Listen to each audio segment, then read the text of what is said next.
Hi. His first flight அப்படின்ற இந்த லெசனை எழுதினது வந்து லியாமோ ஓ ஃப்ளாகர்ட்டி. ஸோ எஃப்எஃப்பை வந்து ஞாபகமாக வச்சு இதை படிச்சுக்கோங்க. நேஷ்னாலிட்டி பார்த்தீங்கன்னா ஐரிஷ். இவர் ஒருத்தர் மட்டும்தான் ஐரிஷில் வந்து நமக்கு புக்கில் வந்து கொடுத்துருக்காங்க. ஸோ அடுத்தது பார்த்தீங்கன்னா தி டெம்பஸ்ட். ஸோ டெம்பஸ்ட்டை வந்து டெம்பிள்னு ஞாபகம் வச்சுக்கோங்க. ஸோ டெம்பிள் எப்போவுமே வந்து உயரமாக இருக்கும். ஸோ அதை பார்த்து நம்ம கொஞ்சம் பயமாக இருக்கும், நடுங்கிடுவோம் இல்லையா. ஸோ ஆத்தர் வந்து வில்லியம் ஷேக்ஸ்பியர் அண்ட் இவர் வந்து இங்கிலாந்தில் பிறந்திருப்பார். ஸோ இங்கிலீஷ் அவருடைய நேஷ்னாலிட்டி. அதுக்கப்புறம் தி லாஸ்ட் லெசன் அப்படின்னு பார்த்தீங்கன்னா, ஸோ ஸ்கூலில் வந்து எப்போவுமே லெசன்ஸ் எடுத்தாங்க அப்படின்னா சின்ன வயசில் நமக்கு எப்போவுமே டவுட் வந்துகிட்டே இருக்கும். ஸோ இதோட ஆத்தர் பார்த்தீங்கன்னா அல்ஃபான்ஸ் டவுடத், ஃப்ரெஞ்ச் இவருடைய நேஷ்னாலிட்டி. ஸோ இவர் பார்த்திங்கன்னா ஃப்ரெஞ்ச் மட்டும்தான் வந்து இந்த லெசன்ஸில் நமக்கு வந்து கவர் ஆகிருக்கும்.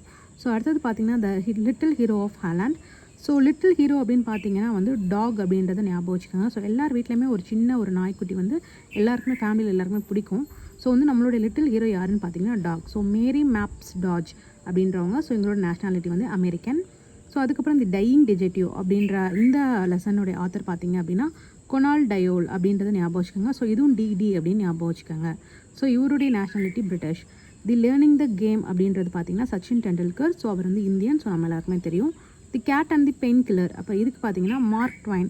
இது வந்து மெமரைஸ் பண்ணிடுங்க, இதுக்கு எனக்கு என்ன வைக்கிறதுன்னு தெரியல. ஸோ இதோட நேஷ்னாலிட்டி பார்த்தீங்க அப்படின்னா American. So water the elixir of life அப்படின்றது வந்து சிவி ராமன். ஸோ இது நீங்கள் லெசன்ஸ் படிக்கிறப்பவே தெரிஞ்சிருக்கும். ஸோ இதுக்கு எதுவும் நம்ம ஷார்ட்கட் வைக்க தேவை கிடையாது. ஸோ இவர் வந்து Indian. The story of Chrisly Hub அப்படின்றது பார்த்தீங்கன்னா கிறிஸ்லி ஹப்புக்கு வந்து என்ன இருக்குன்னு பார்த்தீங்கன்னா ஒரு 2 கொம்பு இருக்குன்னு ஞாபகம் வச்சுக்கோங்க. ஸோ வில்லியம் டெம்பிள் ஹார்ன்டே, அந்த ஹார்ன்டேயில் ஹார்ன் இருக்குது அப்படின்னு ஞாபகம் வச்சுக்கோங்க. ஸோ இவங்க நேஷ்னாலிட்டி வந்து அமெரிக்கன். சார் ஐசக் நியூட்டன் அப்படின்னு பார்த்தீங்கன்னா வந்து நத்தானியல் ஹாவ்த்ரோன். ஸோ என் இதுக்கும் அதை வச்சு நீங்கள் ஞாபகம் வச்சுக்கோங்க. ஸோ இவர் வந்து அமெரிக்கன். My reminiscence. ஸோ இது நீங்கள் லெசன்ஸ் படிக்கிறப்போ உங்களுக்கு தெரிஞ்சிருக்கும். இது வந்து டாகூர். அப்படி இல்லைனாலும் ஆர் அப்படின்றது ஞாபகம் வச்சுக்கோங்க. ஸோ இவர் வந்து Indian. The woman on platform 8 அப்படின்றது வந்து ரஸ்கின் பாண்ட் எழுதியிருப்பாங்க. ஸோ பிளாட்ஃபார்ம் எப்போவுமே ட்ரெயினில் பார்த்தீங்கன்னா பிளாட்ஃபார்மில் பார்த்தீங்க அப்படின்னா ரஸ்க் வந்து விற்பாங்க. ஸோ இது அதனால் இதை நீங்கள் அதோட மேட்ச் பண்ணி படிச்சுக்கோங்க.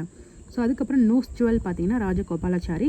ஸோ அந்த காலத்தில் வந்து நோஸ் ஜுவல்ஸ்லாம் வந்து யார் அதிகமாக போடுவாங்கன்னு பார்த்தீங்கன்னா ராஜாக்கள்லாம் வந்து நிறையா போடுவாங்க அப்படின்ற மாதிரி மேட்ச் பண்ணி படிச்சுக்கோங்க.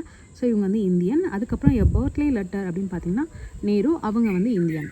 ஸோ இதெல்லாம் வந்து கண்டிப்பாக ஞாபகம் வச்சுக்கோங்க. கண்டிப்பாக அதில் வந்து ஒரு 2 to 3 மார்க்ஸ் டெஃபினட்டாக கேட்பாங்க. தேங்க்யூ.